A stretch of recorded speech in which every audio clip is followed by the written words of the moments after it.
Welcome back, everyone. There are a number of things going on in the portfolio, so this update has a few things I'm buying and some commentary on three different events that are taking place in the portfolio.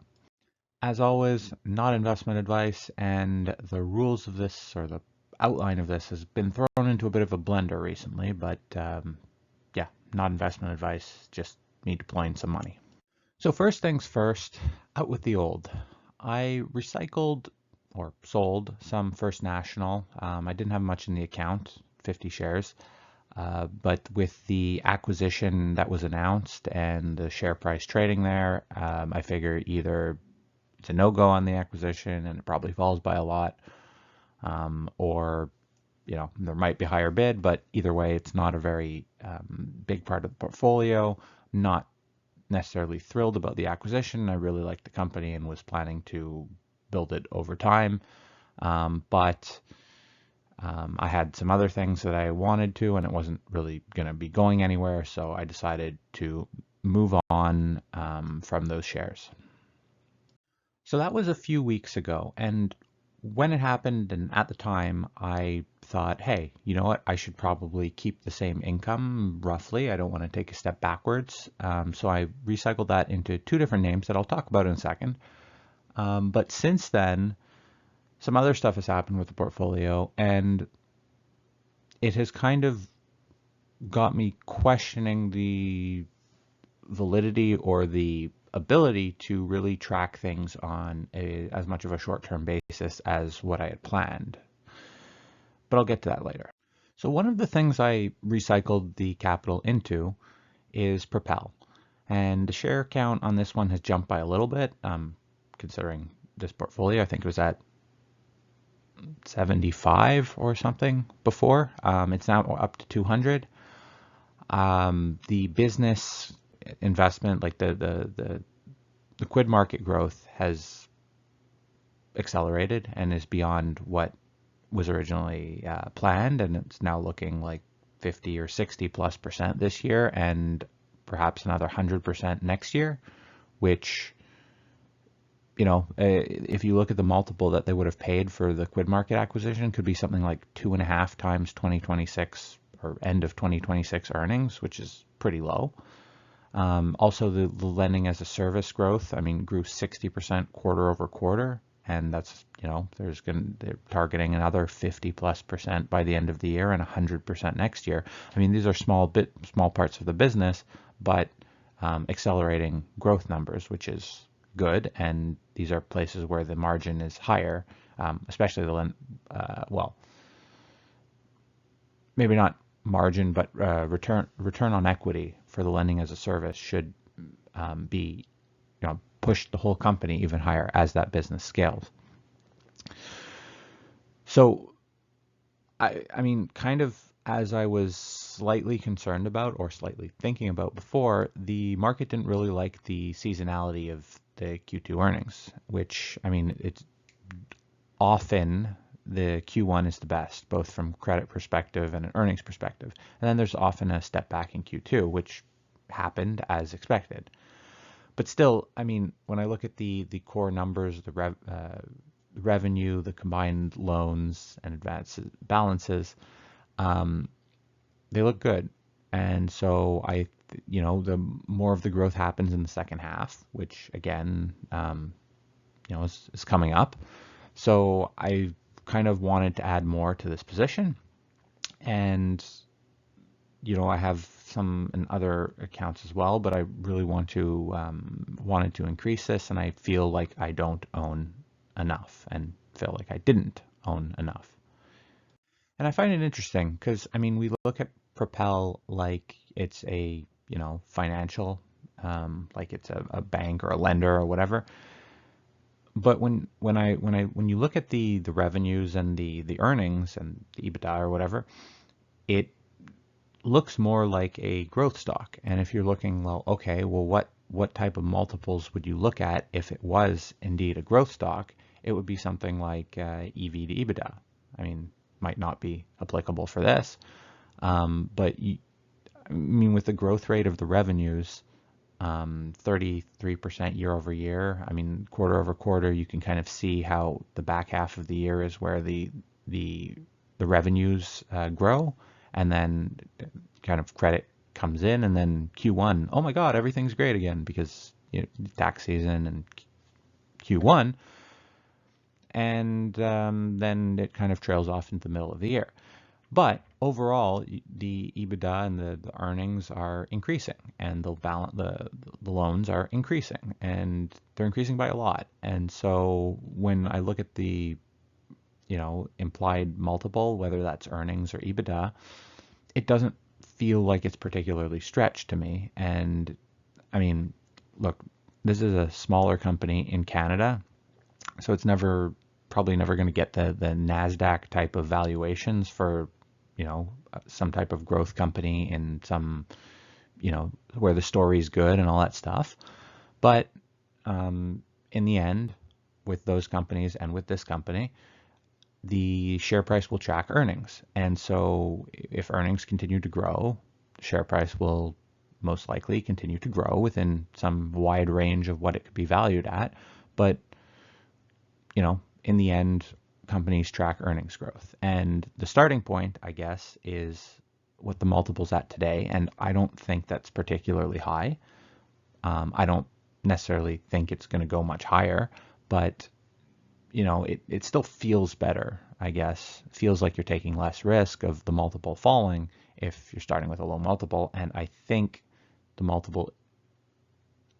the price is very reasonable here, especially, particularly if some level of significant growth is going to continue. The next thing I bought a while ago, and this was before earnings, so it must have been a long while ago, I guess, is I bought 20 more shares of Chemtrade, taking the total to 220 shares. Still compelling IRR. The yield has moved down after the earnings and the acquisition. I still think the IRR makes a lot of sense. But with the fact that this was more primarily a value thing than a compounder type of growth thing, when the price moved up after earnings, I kind of put it on the back burner, put it on pause, kind of looked at some other things, and yeah, I mean, I part of what I really liked about this was getting the yield plus more other stuff than yield, but getting a big yield, and the yield is moved down a little bit. But this is also one of the things that kind of bugs me about having smaller positions. You have, a few shares of something and you really like it, and then, good earnings, and then you're like, well, that's not really good because now I can't really, or put a pause on buying more, and the stock moved up, and wasn't necessarily great. But what I would say is that there has been a number of insider buys after the quarter and after the earnings, and so it's probably not late, and it's probably still buyable. I was just probably have only been distracted by some other ideas, so I didn't really want to chase, but I might be adding more in the future. It's not off the table. It's one of a number of ideas that I still like. But here is the point where I am a little bit conflicted. So the multiple is still very reasonable, especially relative to the history of the company. It's only at 5 times EBITDA. But one multiple that I would normally look at with a company like this that is approaching something a little more stretched is the price to book. And at 2 times book, I mean, that's higher end of normal for something like this. Now, is book meaningful? Maybe not. On a lot of companies, it is not meaningful. But if I'm looking at something where I'm going to be like, okay, maybe I should be a bit more cautious on the valuation, what a business like this is earning relative to what it could earn with the assets, price to book would be something to kind of have a look at. And from that perspective, with maybe it's all mechanical with the loss in the last quarter and the acquisition and the leverage level, but still, just something to keep an eye on. Still, I don't weight that very highly in my decision making. It's still very reasonable on on EBITDA, free cash flow, and all that stuff. So yeah, that's how I look at it today. And the other thing I bought, and most of this was weeks, perhaps months ago, when I recycled the First National, was more Alphabet covered call ETF. So why did I do that? Well, one, I wanted to keep up with the yield, and the yield was high on this, enough to cover some of the propel that I bought with the rest of it. I still think Google is more likely an AI winner than an AI loser. It was priced as an AI loser before. Again, still strong balance sheet, which is good.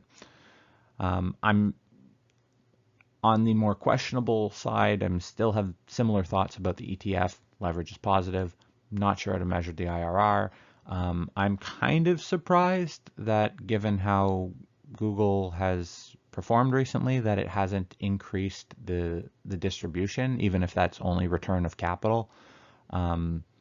But again, this is kind of the scenario, and it luckily worked out with the timing. Seemed to have gone all right on this one, but just kind of, you buy it once, there's the leverage on the single thesis on the upside, and then kind of it returns the capital over time. I was thinking that if it got to this point, that it would be increasing the amount of capital return, but we'll see in the future how they run this ETF. Partially, buying it was a bit of an experiment as well. So we'll see how that goes. But this was another one where small position and the timing was a bit lucky, and then the stock decided, well, after some fine earnings, the stock decided, hey, we're gonna kind of re-rate quickly, and it just, unfortunately, I didn't have more at the time. I'm sure that's happened to everyone. But the point is, Google retaining their earnings seems to be a good idea. They're still growing, and the multiple was pretty reasonable. Is approaching the higher end of where it was over the past. Maybe approaching the middle of where it was over the past decade. And the question becomes, how much runway is AI? How much of that is eating into their other businesses? What other businesses do they have? And realistically, how big is Google, and how much bigger can it get? And that's the reason why, even before, I was holding up on not making this an even larger position, because, it's hard for me to conceptualize, what a $10 trillion company would look like. And that's kind of what Google would need to get to in order to get, returns that are like special or interesting type of thing. For sure it can put out a solid IRR, and it can, return capital, and it could work very well in the short to medium term. I just struggle to conceptualize how long the runway could be. So now for commentary on one of the other things that's going on in the portfolio, Strathcona. Now, when I entered Strathcona, I was hopeful that management wouldn't do anything dumb, because I thought, okay, they have a decent track record, and they seem to be smarter than most of the management teams in the energy sector. And so far, I think that at least that part of the thesis has gone better than I would have hoped. I really like what they've done for the most part. And I think it's really interesting how they sold their lower quality assets for a premium, how they bought Meg shares at the low. I did feel like the bid seemed a little bit rushed in how they did it. Maybe they had to for some reasons. Maybe I don't know. That's kind of the type of thinking that I delegate to them. But this whole drama and ensuing drama sense of like what's happened with the Meg board, and I understand there's different opinions on what's going on and what people are looking for in terms of liquidity or cash out or not cash out or whatever. But from my perspective, this whole thing has redisgusted me with the oil sector or the resource sector, and made me frankly look at it like, okay, well, these things kind of deserve to be traded at bigger discounts because governance is awful. Managements are unaligned. There's politics. There's, narratives over shareholder value that have nothing to do with shareholder value. There's, the fact that the board was able to, after a deal was already on the table, sign another deal with a break fee at a lower price is like, it's disgusting, like, frankly. So I know there's other opinions and some people like the other deal and maybe you could argue it's better, but like, for me, this is just another reason to avoid putting more substantial money in the sector. Which takes me to my next point. On the portfolio side, I have zero problem with a special dividend. It would lower the leverage that I run this portfolio with, slightly levered. It would lower it and give me the ability to throw the money into a different sector, which is fine, or a different asset, or the same asset. I don't know. So given the whole situation, given what I just said about the energy sector, and given, frankly, the re-rate of a number of names in the sector, I have no problem with that. But and I think giving the capital back and re-levering up the asset, I think that makes a lot of sense. And a lot of the management teams in the sector, and this is, it could be right, could be wrong for them to do what they do. But a lot of them just seem to just like act mechanically. Like, when they have money, they'll spend it, or like, when they get into trouble after that, they're like, oh, maybe we should pay off some debt. And then they'll pay off some debt at like the worst time. And I don't know. It seems like everyone's afraid to have a view, and they just kind of meander along doing whatever they feels right at the time. And if you look at the sector, that's led to some pretty bad returns on balance. So yeah, that's my opinion on the whole Strathcona Meg Synovus thing. The other piece of portfolio news that came as a bit of a shock to me, and probably a bit of a shock to a lot of people, is that Artis REIT decided it is now going to be a bank. Yeah, go figure. So the problem that this kind of presented for the portfolio structure that, or the little goal that I'm kind of making here publicly, is that with this transaction, it announced a dividend cut, or a distribution cut, or a distribution that became a dividend, but the dividend would be a much lower number. Now that amount would be a $42 per month cut to my portfolio, and that would take a while to replace in terms of the impact that would have on the portfolio, particularly if I'm buying more growthy total return things than rather just pure yield. Now this is always a risk for this portfolio and this type of thing of having so much of the yield come from a single stock, which I always knew I needed to not replace, but dilute over time. And so, yeah, there's that, and that's, that sucks. But unlike a number of people that have commented on the transaction, I actually think it makes a lot of sense when we're talking about value creation and what the company, what the assets, and what the capital can become.